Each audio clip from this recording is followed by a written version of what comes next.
plants are trying to kill you. Breath is literally depression. Database is running junk food. Described by many as diet cults, the threats of these groups are very real. While some have been around for hundreds of years, they've recently risen in popularity. There is a very scary, cultish side. Often positioned as a cure to all of your problems. Larry King, the public figure, was an experiment to spread the message. Why are you obsessed with eating, bro? Well, why not? And you know what they say, you are what you eat. We can laugh at some of these, but there's a much more sinister side to this. For the past 10 years, I've tried to find the best diet, only to discover a world shrouded in disorders, fallacies, and guilt. The ultimate cleanse ever is a bananas-only diet. So what does nutritionist Matt Fitzgerald mean when he talks about diet cults? Why do they seem to be becoming more of a threat to the people you know? And why do so many leading health professionals spend so much of their time warning against these?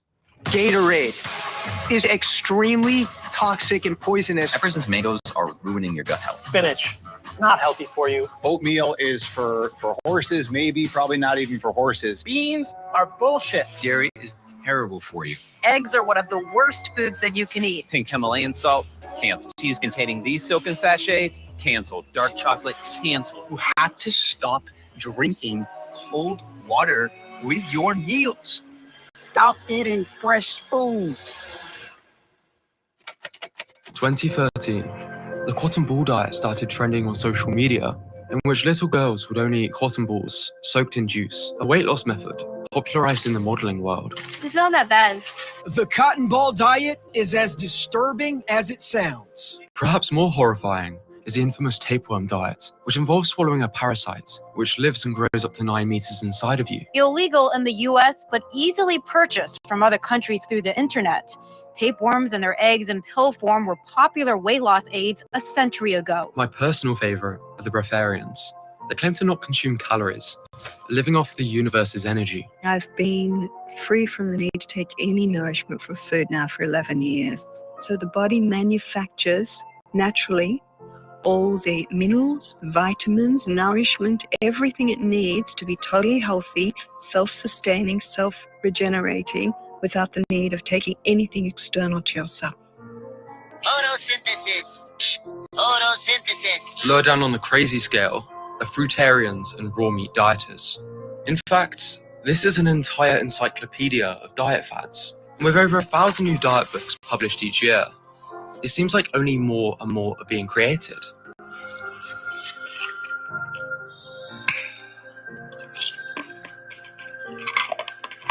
Natural selection, right?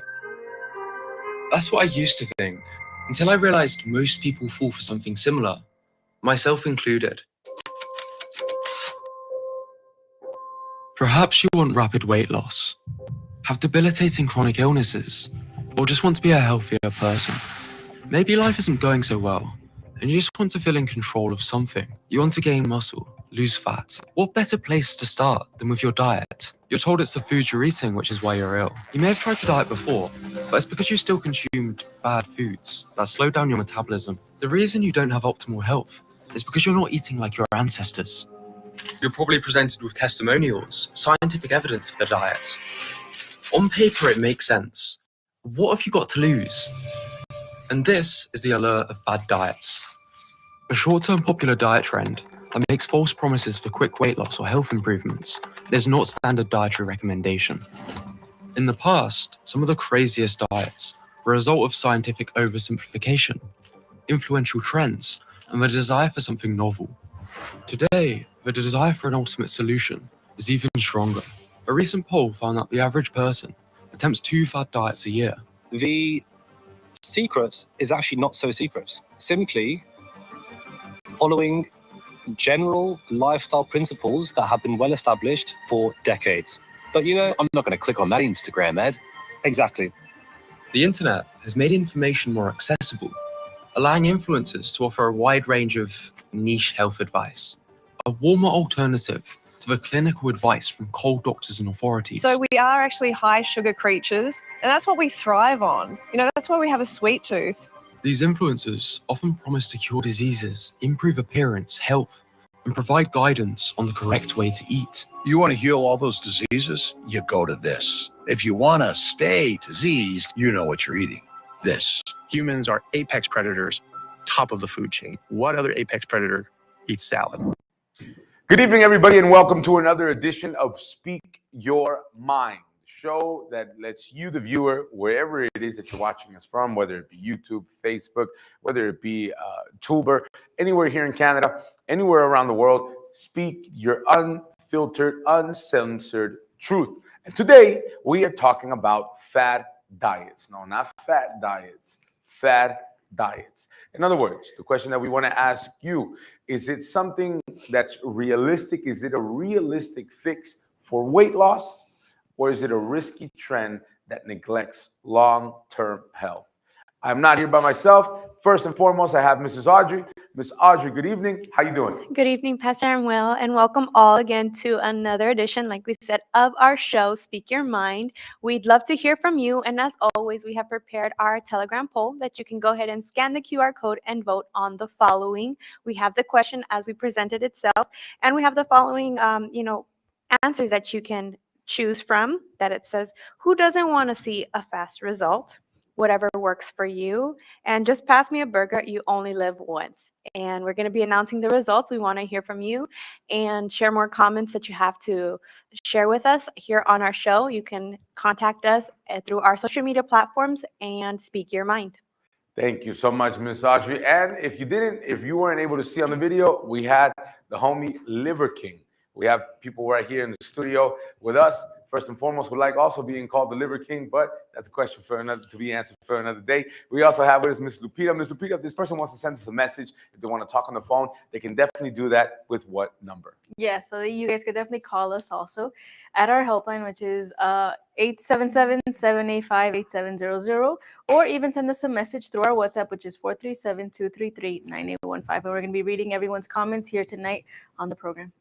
You got keto diet, you got an Atkins diet, you have a whole bunch of, you got plant-based, you have vegan, which other one? A carnivore, a positive I saw breathivores, whatever that means. But we want to show you our next video, so please pay attention, stick around, and then later we'll let you speak your mind. We'll be right back.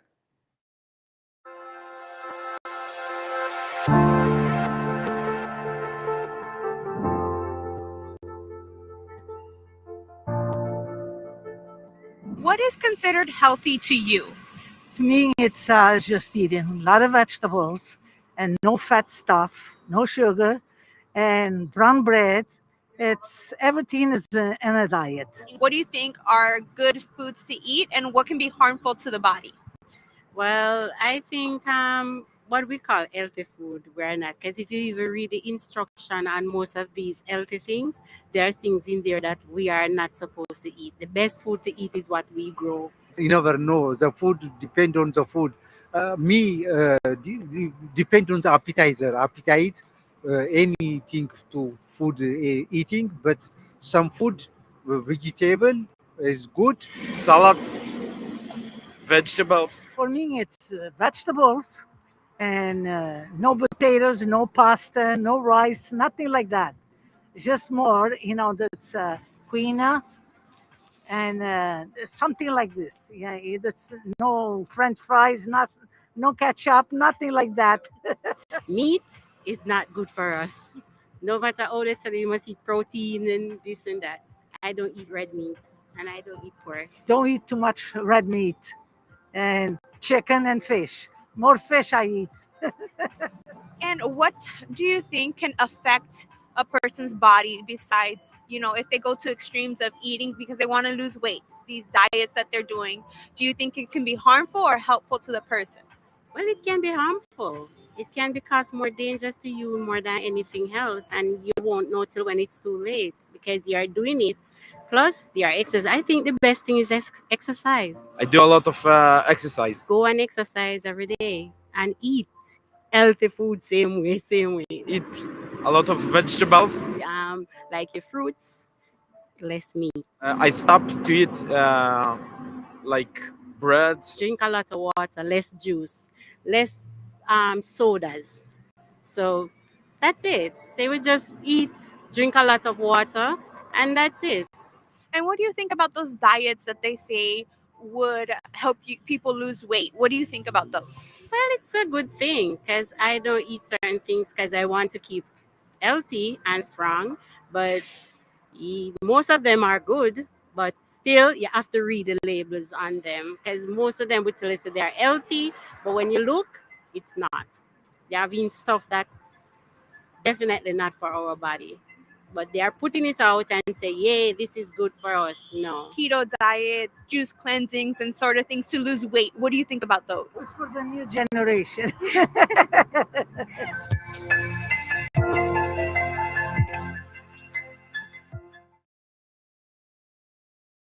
When I started modeling, I was like a 38 hip, which is like a lot bigger than what I am now. I'm like a 35 now, which is not like huge, but in modeling, it's like huge. I'm a model. I'm a model. I'm a model. I'm a model. I'm a model. A couple weeks before my first season started, my ex-boyfriend and I got in a giant fight. I kind of went to this like really, really low place where I just like couldn't eat, just kind of lost like a lot of weight from that. And then when I went into my agency and I took digitals, I got all these options. Was when I was like the sickest I've ever been.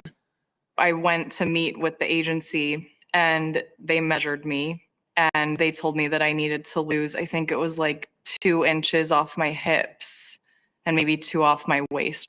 I was a perfectionist. So I associated doing a good job with modeling with losing the weight. So I did.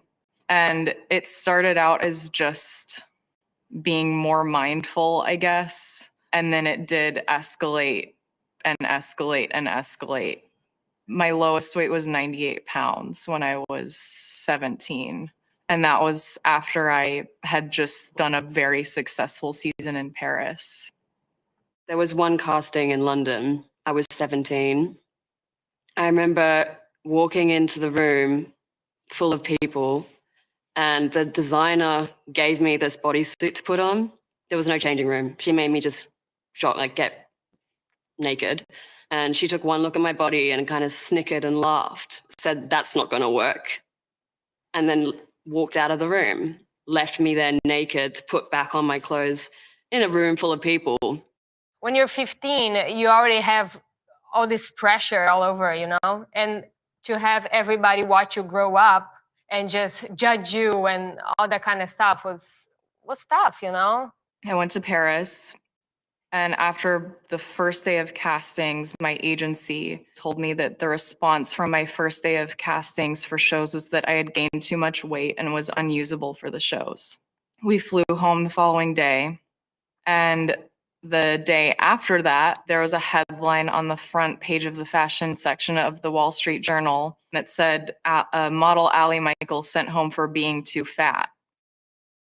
To have this expose on the thing that I felt most insecure about in my life, reaching everyone, was absolutely mortifying.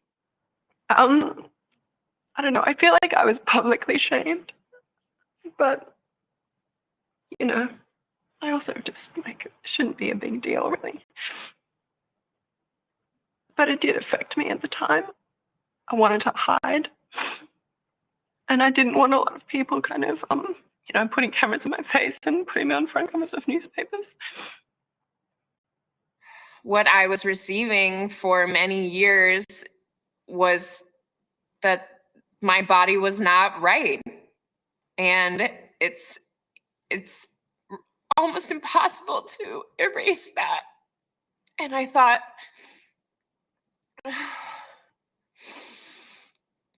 that I had really gotten it under control and that I was in a really healthy place. And I, earlier this month, got the opportunity to cast for this job that I've wanted for my whole career. And they tell you a month ahead of time so you can get ready for it. And the entire month was like torture for me. Did you get the job? No. I came into this industry as a teenager and then I hit puberty and I was no longer that teenager anymore. I had boobs and, you know, my body wasn't as stick skinny anymore. So I was pressured to go back to being that runway girl. I almost was told that like modeling was done for me.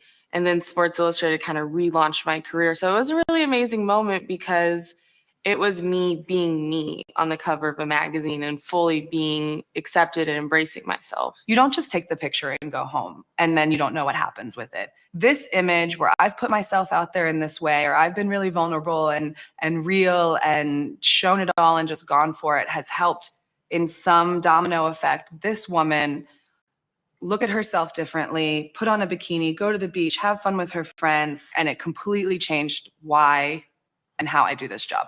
People are always like, "Oh, how are you so confident? Like, where did you get it?" And it's like, yeah, I opened up a box and I just like wore it today. But like, I worked really hard to be 26 and like okay with who I am and to do what I care about, which at the end of the day is just creating space for more people to feel seen. I booked the editorial and was freaking out and didn't really know that that would be the turning point of my career. Once I saw the physical cover and my face was there with the masthead, it felt like time stopped. And now we started, for sure, a new chapter.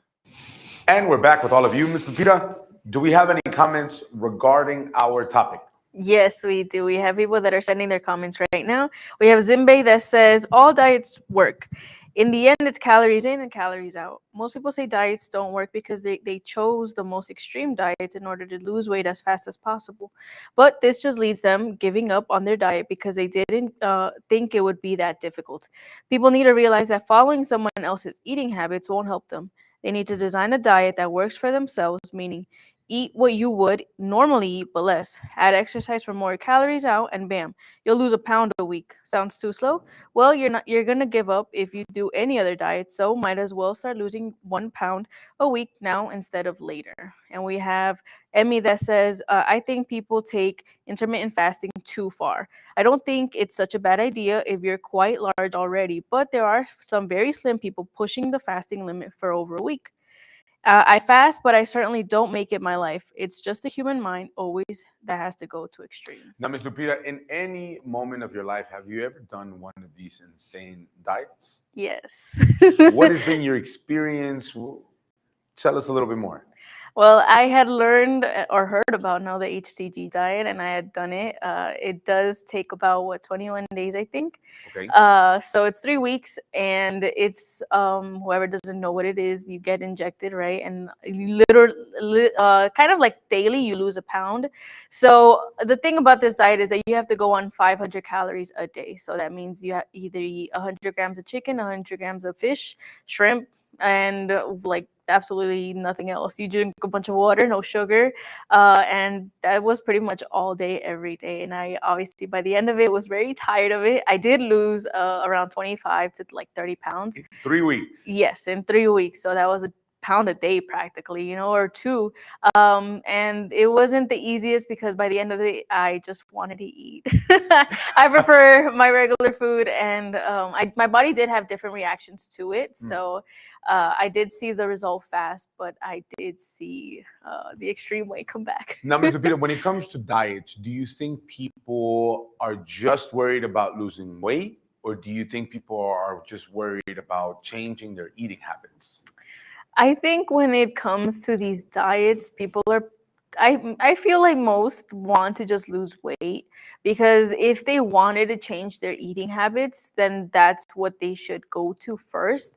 Because in order to lose weight, I mean, you could do all these extreme diets, but after you finish it, after you put in yourself for 3 weeks to do it, you're going to go back to going to McDonald's, to eating your regular fast food, to eating food outside. And that's where you end up gaining the weight back. I remember doing the diet and I just wanted to lose weight. I didn't necessarily want to start new habits because I wasn't fully mindful about it. So I think when people do these diets, they should start eating correctly, and then seeing that progress, even if it's a slow progress, because when you do it fast, you end up gaining the weight fast too. So you think it's more, for example, now I'll ask Miss Audrey. Miss Audrey, do you think that in this case, do you think it has more to do than with the diet itself? Or do you think maybe, Miss Audrey, it has to do with the person changing their eating habits? Because one thing, the person could be eating I think I saw one thing, 70 bananas a day. Right?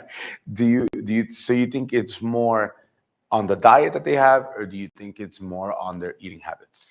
I think it has to do with, their eating habits, because essentially, to begin with, I think it's more of a healthy lifestyle that they're looking for if they want long-term results. Because like we said, you can do all of these crazy diets and stuff and then, lose it quickly, but then you'll gain it even faster.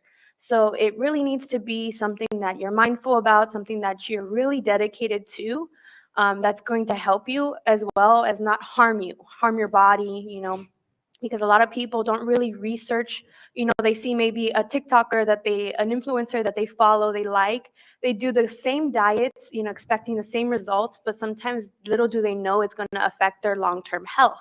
So that's something to be mindful about. And especially it happens mostly with women because of, how they want to look a certain way, they want to be a certain body type, a figure, especially with all of these social media influencers and etc.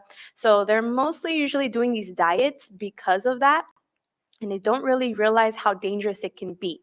They're just looking for that quick result, and then not really looking into the long-term effects and the harmful things that can happen. The moment homie said don't drink a cup of water with your meal, I was like, yo, something is wrong. There's no way. The moment the other guy said, don't eat spinach, that spinach was bad for you, something is wrong. But do we have any comments regarding our topic, Ms. Audrey? We do, Pastor. Something similar as a comment that was mentioned before. Fran, that says like this: eat what you want, but in moderation. Also, exercise is important, even if all you do is walk around the block.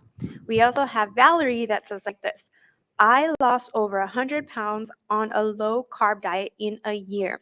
I guess I had a lot of water to get rid of. I am off all the 6 medications I was on, reverse fatty liver disease, and am no longer pre-diabetic. The food I ate is fantastic, and I don't plan to ever go back on a high-carb, highly processed food. Most importantly, the science supporting low-carb lifestyles has exploded in the last few years. The low-fat diet is the biggest fad ever created. Do the research. I definitely recommend it. So someone that commented based off of this fad diet that seems to be in favor of it. But let us know what you think. Don't forget to scan the QR code for our Telegram poll that we will be announcing the results during our program. Thank you so much, Ms. And there's this new thing that we saw on social media. We didn't have time to prepare it, but it has to do with a guy who's doing a different type of diet where he's just not eating anything. He's just cleansing his body. And I think so far he's been on 13, 14 days of not eating nothing. And every single day he updates his progress on how he's been feeling, on the reactions that he gets. Or after like day 8, he said, I don't even use the bathroom anymore. And so all of these things, whether it's something that you want to see quick or something that you really want to take in for you, it's good for you to do your research, study, see what's up. That way you make your decision. But I want to go into our next segment. So pay very close attention and we'll be right back.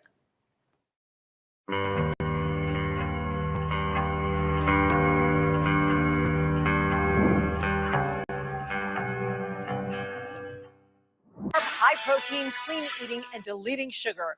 Fad diets are nothing new. But with the holidays approaching, we all want a quick fix to shed the extra pounds we put on after those family meals. Well, some of these trendy diets can lead to dangerous and potentially deadly disorders.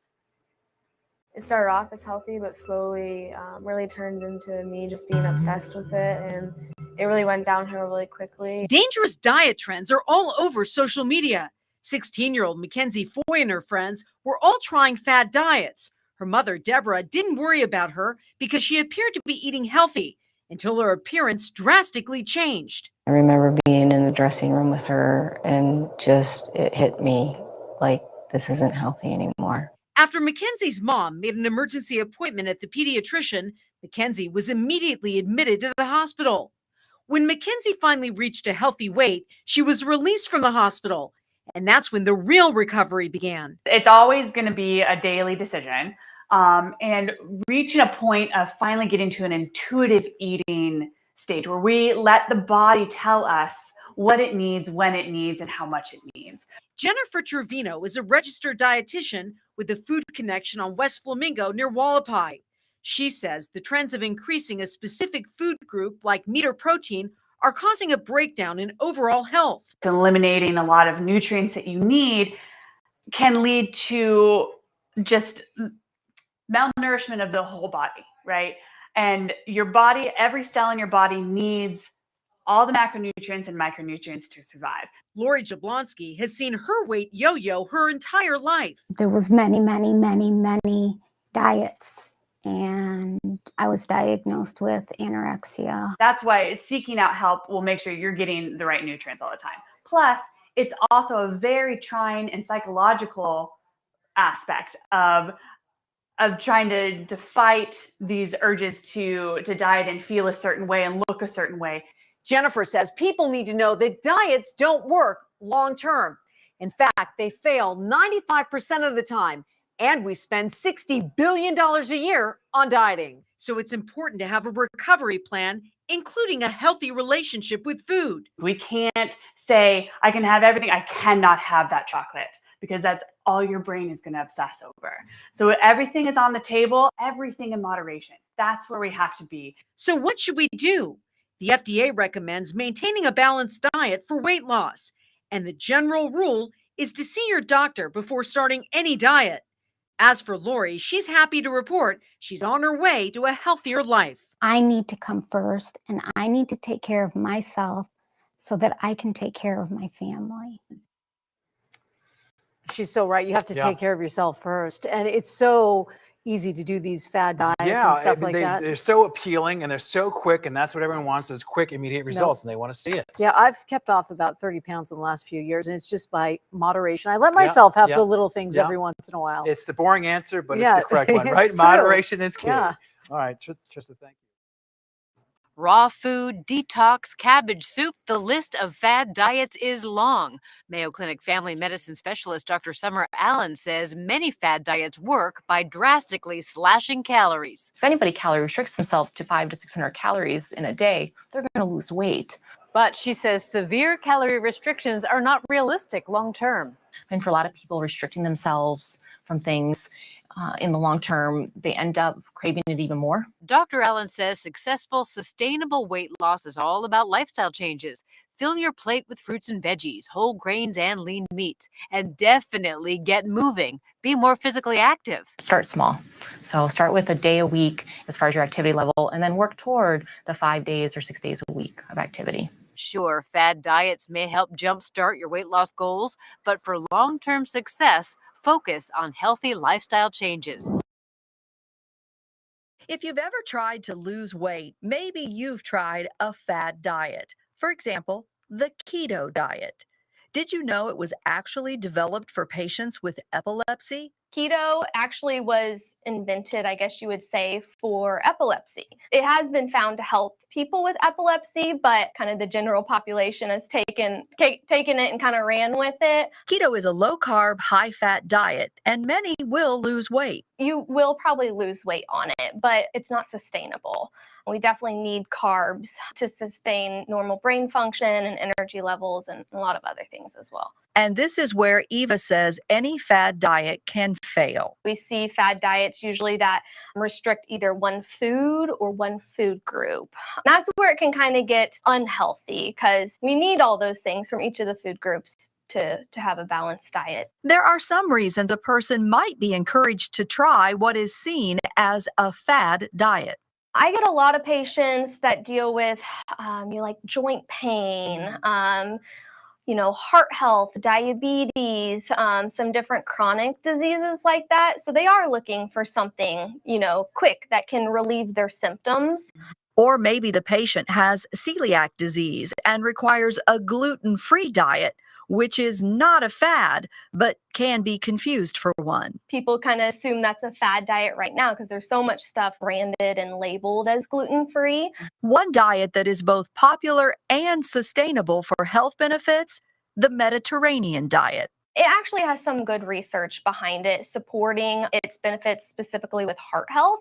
And I like it because it doesn't necessarily restrict any of the food groups. It more focuses on getting your fruits and vegetables in, your whole grains, your lean proteins, plant proteins. So it's not restricting one of those big food groups, but kind of adding some of the good stuff in. In the end, if you want to lose weight, feel better, or be healthier, it really comes down to more than what you eat. From Atkins to body cleansers, there are tons of fad diets out there, and it seems like there's even more misinformation about them. I'm Dr. Janine Darby from Penn Medicine, and today we're going to separate fact from fiction when it comes to fad diets.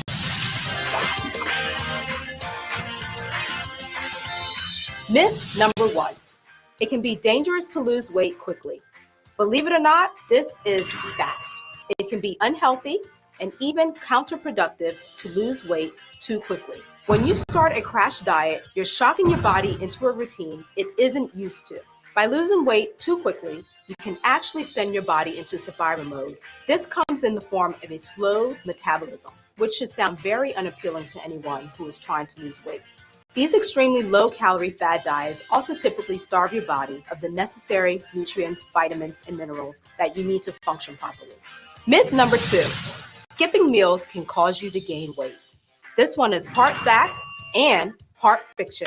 In an effort to try and slim down quickly, people sometimes skip meals in order to cut calories. Take it from me, this is a bad idea. Technically, if you consume less food in a given time, your weight will go down. But that's often only a temporary result, and you can actually be doing more harm than good. When you're this hungry, your body craves foods that are high in fat and sugar. So rather than skipping meals, try to eat multiple smaller meals throughout the day and swap out bad snacks for healthier options like fruits and vegetables. Myth number 3, eating fat will make you fat. This is fiction. Most of the time when you think of fat in your diet, you think of fried foods or a fatty piece of meat. These fats, which are saturated or trans fats, are bad for you and can contribute to cardiovascular disease, diabetes, and obesity. But not all fats are created equal, and some could even help you in your weight loss journey. These healthy fats, also known as monounsaturated and polyunsaturated fats, are found in foods like nuts, oils, and fish. They help to increase your internal body temperature and accelerate calorie burning.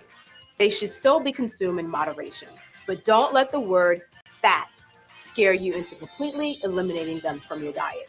When considering a diet and exercise plan, it's best to steer clear of fad diets and instead discuss your goals with your primary care provider. And now, Ms. Audrey, I think we have the results of our poll. Correct, Pastor. So as we have been asking everyone what they think, are there a realistic fix for weight loss or a risky trend that neglects long-term health in results to fad diets, right? And we have 18% of people that say who doesn't want to see a fast result. We have 24% of people that say just pass me a burger, you only live once. And the majority says whatever works for you. There we have it, the final results for our Telegram poll. Thank you so much. I think at the end of the day, if I could speak my mind on this now, is what works for you. I think when you cross the line of something that leaves you completely starving, sleep deprived, something that really does more take a toll on you than anything else, because not eating for a couple hours, I can understand. Not eating for a long period of time, that's something else. But whether it's a diet, whether it's a decision to make better choices, all in all, it has to do not even so much with you taking care or you wanting to look a certain way, but for your health. Because there are sicknesses, and majority of those sicknesses, whether that be in the kidney, whether that be in the lungs, whether that be in any part of your body, majority of them has to do with what you eat. And maybe you're somebody who right now who's watching us and you feel sick. Maybe spiritually speaking, you feel sick. You feel empty. You feel as if there's no way out for you. We tell you, just like the pastors prayed in the beginning of this program, that there is a way out. But you have to understand, we all have to understand, that I'm not going to do what I want to do, but what God wants me to do. And if you say, Pastor, I think for me the best thing to do is to work on a diet. Okay, but I promise that if you seek him, the book of Isaiah, chapter 58, it tells us that the recovery will come forth or will spring forth speedily. You know what that means? That means that even though all the medication in the world that you take that hasn't been working, the power of God is capable to give you what you've been looking for. The recovery, the recuperation will spring forth speedily. That's a promise. And if you want that promise to be completed in your life, so I invite you this Sunday at 10 o'clock in the morning in our Gathering of Faith and Miracles. The address is right there. If you want, you can take a photo, you can take a screenshot, you can write down the address, 2420 Dufferin Street. We're right there in the corner of Bowie Avenue. Bowie Avenue, Dufferin, about a block and a half from Eglinton. If you want help, if you say, Pastor, you know what? I want to put an end to what I feel. I want to put an end to this suffering. Well, then you have the opportunity to change your life. I want to share with you the story of Erica, somebody who also was depressed, somebody who had all of the problems affected to the extent where she was empty, where she didn't feel good. I want you to pay attention. And if you're watching this right now, it's not a coincidence. It's not luck. It's not a casualty. It's the power of God reaching you to show you that there is a way out. I hope to see you Sunday at 10 o'clock, 2420 Dufferin Street, and that you accompany this story. God bless. See you soon. When I was a young girl, I was molested by a family member, And so I held that inside of me, that pain, that hurt. He took advantage of the opportunity that I was young, and we were left in the room alone that day. And he exposed himself to me and wanted me to touch him. And I remember that I was like, what is happening? My mom and his mom noticed that something was wrong with me because I stopped going there after that. You know, I was going there all the time as a little girl, and I was happy playing with my cousins. And then I stopped going over there. So they noticed that there was something wrong, but I never spoke about it to my family. So that caused me to be very closed off. I don't like to talk to people and open up to people about my problems. As a young girl, I was very to myself. I was not the type of girl to want to have friends and talk to people. And I started wanting to see things on TV that was inappropriate. I became addicted to pornography and stuff like that. When I was 14, 15, I was already drinking alcohol at that age. I met my husband when I was 16. And we ended up getting married when I was already in my 20s. We had one child already. So I was drinking almost every day. There was times that I was going to work and I was still feeling intoxicated from the night before. I was going out with my friends, partying every day. I wasn't taking care of my kids. I wasn't taking care of my marriage. My husband wanted a divorce from me. It got worse maybe 5 years ago when I was working. And the reason for that is because I started working in the hospital, and I started dealing with a lot of people who were sick and people who were dying all the time. And so that brought on a lot of stress. And I started to have these spiritual attacks at night. I didn't want him to touch me. I didn't want to be married to him anymore. I kind of wanted to get a divorce. I wanted to be by myself and just work and take care of my children. I didn't want a family. I didn't want any of that. I started going to the Universal Church with my parents. They brought me there, and there was when I heard of people being healed. I remember when I came here, I couldn't walk. I was limping. I was in a lot of pain. I was suffering. I was like, oh my God, I have to get to the church. I finally made it here on my own. And I was drinking the spiritual water. And then I drank it for maybe 3 or 4 weeks. And then I noticed that the pain started to go away little by little. I continued to come to the service. And then that's when I realized that I had been healed. I was good then. But then I realized that so many problems throughout my childhood, there was something wrong with me. Something couldn't be right. After hearing the pastor speak, I noticed that there's something that was wrong in my life. I remember at one point I had a fear inside of me because I said, if I'm drinking, then I can't talk to God. How can I talk to God if I'm drunk? So I had that thought in my head. I said, but I really want to talk to God. So I said, the only way to do that is to get this this addiction out of me. So that was one of the turning points for me. I was fighting for my deliverance on Fridays, and through the deliverance service, I was free from the addiction of pornography and masturbation. I was free from the addiction of drinking, so I don't drink anymore. And also, I had a severe depression inside of me because of what happened to me when I was a child, and I was also free from that. So I was happy coming here.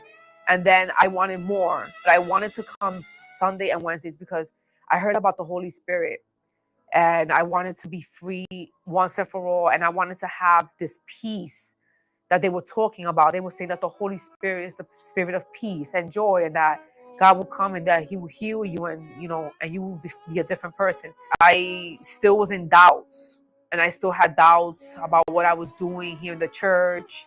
And that's what I needed to surrender to God, was those doubts. And I needed to surrender my whole entire life. After that, I felt a sense of relief. I felt a sense of peace come upon me. And I had this love.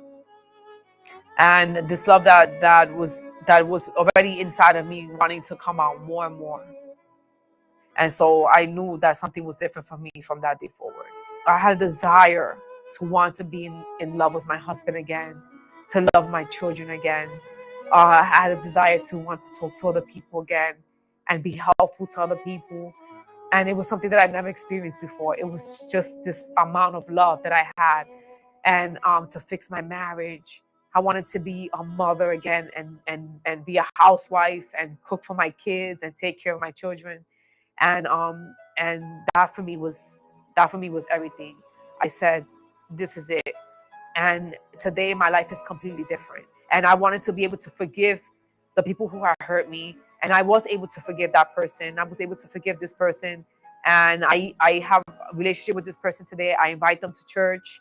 I offer help to this person. So only God has allowed me to do that. I started to come on Thursdays to the love therapy, and I invited my husband to come with me, and we were also doing that together. I ended up getting married again. When I thought I was going to get a divorce, I ended up getting married again. So we got married again in the church. And today my life is completely different. My marriage is different. I love my husband with all my heart. After God, he's my priority.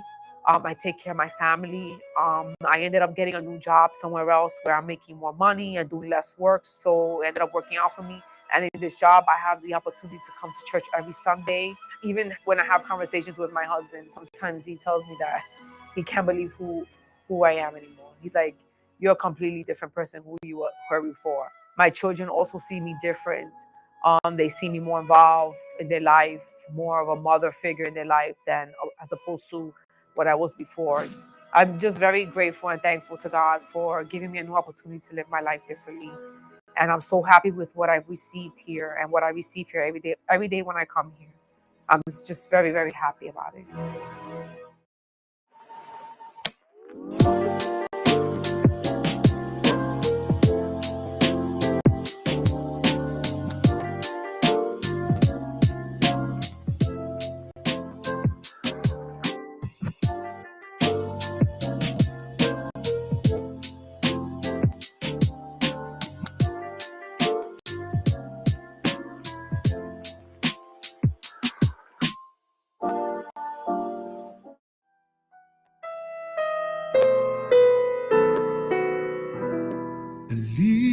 Lift up my eyes to the